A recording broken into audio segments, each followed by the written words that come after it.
ikke mindst rigtig hjertelig velkommen her til mit første webprogram, hvor jeg rigtig godt kunne tænke mig at fortælle jer lidt om det her. Det er endnu et elektronisk udspil fra møbelgiganten IKEA, som første gang var i form af et fladskærms-tv, og denne gang altså i form af det her digitalkamera.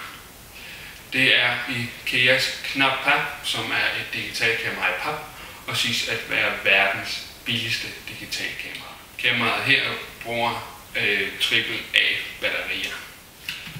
Det her kamera vil selvfølgelig ikke være et rigtigt IKEA-design uden et finurligt svært at udtale navn, og her skuffer Knap i hvert fald ikke.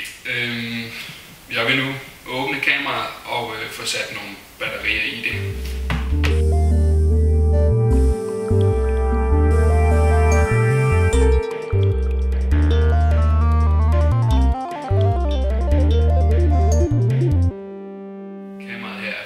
I et stykke pap, som har to plastikspor til at holde det sammen. Et integreret kredsløb her inde i midten. Så har det en linse og en BT-slutning. Og kameraet kommer med ikke overraskende mange 1,2 megapixel. Det skulle angiveligt kunne indeholde 80 billeder.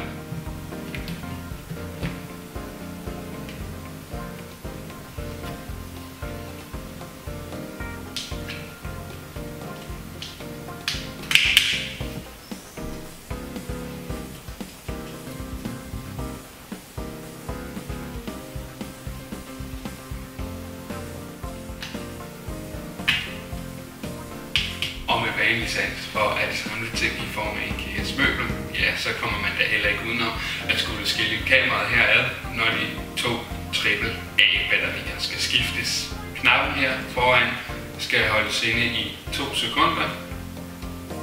1, 2.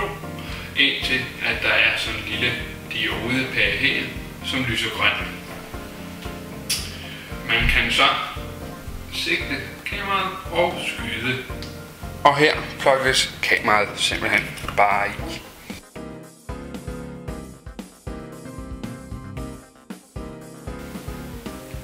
Sådan der.